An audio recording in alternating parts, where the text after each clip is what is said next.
Throughout the history of humanity, across almost every culture, there has been a shared fear of losing control and being prey to an evil spirit or demon that you could not possibly hope to defeat. Tales of demonic possession have captured the public consciousness for centuries and show no signs of slowing down, despite mankind's growing skepticism of all things paranormal and preference to explain everything in scientific terms.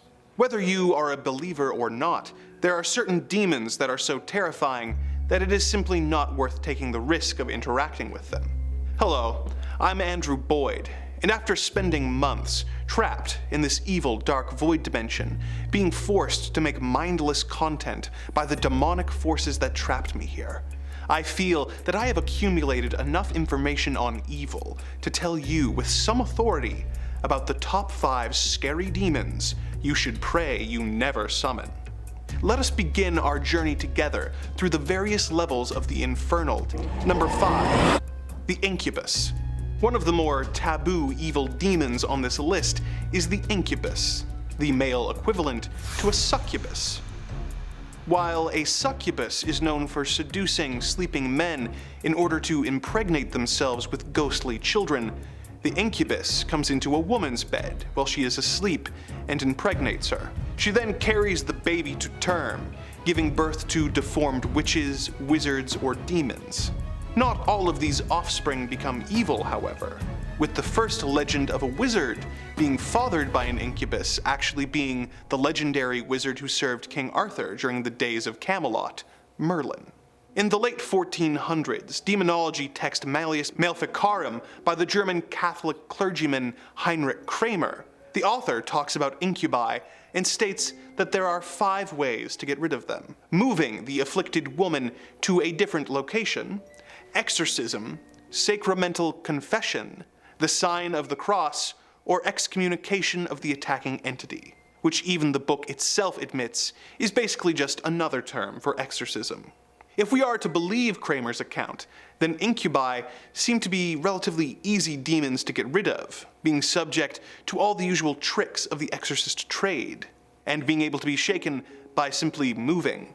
But according to the works of the Franciscan friar Ludovico Maria Sinistari, they are much more difficult to deal with than the typical demon, with him saying that an incubus does not obey exorcists, they have no dread of exorcisms, show no reverence for holy things, and at the approach of which they are not in the least overawed.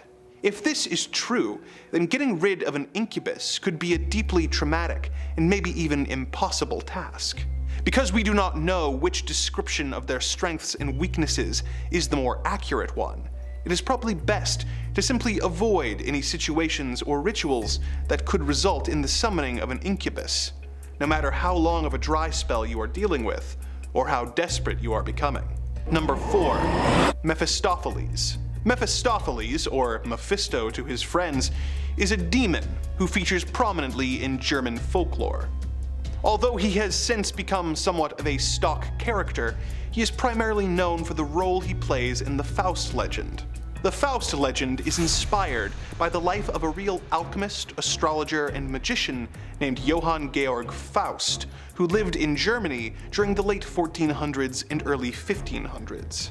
It is unclear how closely Faust's life follows the legend it inspired, but the tale of his interactions with Mephistopheles have been passed down for centuries after his death. In the folk legend, Faust has become depressed with his life as a scholar and tries to take his own life. When the attempt fails, he calls on the devil, hoping to acquire magical powers that will allow him to indulge in all the earthly pleasures he can imagine. The devil then sends his representative, Mephistopheles, to make a deal with Faust. Faust and the demon broker a deal that will make Mephistopheles serve Faust with his powers for a set number of years. When that time is up, Mephisto will claim his soul and take Faust to hell, where he will be punished and forced to serve Satan for all of eternity. Faust uses Mephistopheles for a variety of purposes over the years, most famously to help him seduce a beautiful young maiden named Gretchen, with whom he has a child. When the child is born, Gretchen realizes the baby's unholy nature and throws the child into the waters, causing her to be arrested and executed for murder. Faust is corrupted and realizes his sins are unforgivable, and he is carried away to hell by Mephistopheles. True or not, the Faust legend has become deeply ingrained in culture, and despite the initial benefits Mephistopheles may present you with, he is not worth summoning. Number 3. The Popobawa. The Popobawa is one of the more recent demonic creatures on this list, with its first sightings being in 1965. The Popobawa is a Zanzibar legend, whose name literally translates to bat wings. This name is not a description of the creature's actual physical form, but rather a description of the large dark shadow that it casts during its attacks. Sightings of the creature have been reported periodically throughout the years in Zanzibar, with stories from the 70s, 80s, and reaching their peak in 1995, before taking a 5-year hiatus, and then being seen again in 2000 and 2007. One of the most popular explanations for this demonic creature is that a sheik man released a jinn in order to get revenge against his neighbors, but soon lost control of the jinn, who took to demonic ways. The Popobawa is described as a shapeshifter who takes many different forms, often switching from humanoid to animalistic shapes. It is known for being accompanied by a sulfuric odor, and it tends to visit homesteads at night and on rare occasions during the day. It is indiscriminate in its choice of victims, going from home to home and attacking all members of the family before engaging in physical attacks, poltergeist behavior, and most feared of all, forced sodomy. It then moves on to the next home in the community. Victims of Popobawa attacks are often encouraged to come forward with their story in order to get the community protection, in order to avoid repeat visits from the demonic creature. The creature apparently becomes enraged if their existence is denied, and during one incident in 1971 possessed a young girl who then spoke to a group of villagers in a deep man's voice to confirm its existence. If the Popobawa really does exist and attacks the people of Zanzibar, then he should obviously be avoided at all costs, as his style of attack would be not only painful and humiliating, but could have long-term effects on the sanity of his victims if he chose to return to make his attacks a consistent issue. This is one demonic force that there is no benefit to tangling with, and should be avoided as much as possible, for both your own sake and that of everyone in your community. Number 2. Any of the demons in the Lesser Key of Solomon. The Lesser Key of Solomon is a grimoire compiled in the 17th century from materials that were already centuries old at the time of the book's original publication. The volume is divided into 5 books, and one of which contains instructions on how to grant the practicing magician an eidetic memory and the ability to instantly learn materials. Another of the books teaches the user how to contact angels using a wax tablet and a method known as scrying. 2 of the other books describe the 24 different angels and their relation to the 24 hours in the day, and the 360 spirits of the degrees of the zodiac.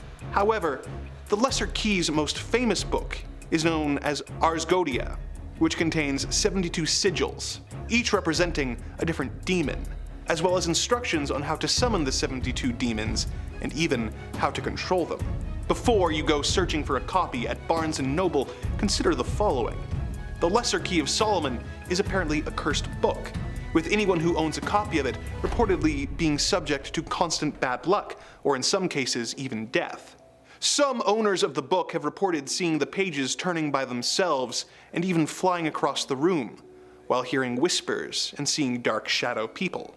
If this warning has reached you too late and you have already fallen victim to this horrible curse, the good news is that it can apparently be broken by burning all the pages and disposing of the ashes. No one knows for sure who wrote the Lesser Key of Solomon. Some of course believe that it was written by King Solomon himself as a gift for his son, but others believe that it was actually dictated by some of the 72 demons in order to give themselves a means of crossing over to our world. Whoever actually wrote it, I hope that it was done with the purpose of helping us control the dark forces that are knocking on the door of reality, and not the other way around. As there is no way to know for sure who is responsible for this demonic grimoire, the smart move would probably be to avoid the book and avoid using it, and summoning forces beyond your understanding or control, who wish to claim your soul for their own. Number 1. Master Leonard. Who would have thought that someone named Leonard could be frightening? And yet here we are. Leonard is one of the spirits or demons featured in the 1818 demonology text, the Dictionnaire Infernal, by Jacques Collin, which describes various demons as well as their hierarchies. Leonard is described as a 3-horned goat with the face of a man who uses his horns to initiate his followers and grant them satanic powers. His job title is Grand Master of the Nocturnal Orgies of Demons, which is undeniably an impressive job title. He is known for having banquets thrown in his honor by his followers, where they all consume the flesh of a stillborn goat, which is then eaten without salt and boiled with reptiles in order to depurify the sinless meat. He also has a habit of transforming into a handsome young soldier and luring young women into the wilderness where he will impregnate them, with all the resulting children being stillborn as an offering to sin. Male followers of Leonard are granted the ability to transform into monstrous animals, or even into the Incubi, which we already detailed. What makes Leonard so frightening isn't just his ability to corrupt people, but the idea that his actions directly lead to more demonic creatures that we are unable to effectively fight being created. In order to keep our world as demon-free as possible, Master Leonard and his parties should probably be avoided, no matter how fun some parts of them might seem. With that, another one of our journeys together is complete. I hope that you have come away from this with a greater understanding of the evil forces that are at work in the world, and why it would be unwise to interact with or summon them in any way. The evil forces that run this dark dimension have asked that I remind you to like, comment, and subscribe, lest they be forced to offer you up as a sacrifice to the various creatures of hell. Nothing in this world is free, so ask yourself, would you rather pay for this video with engagement or your eternal soul?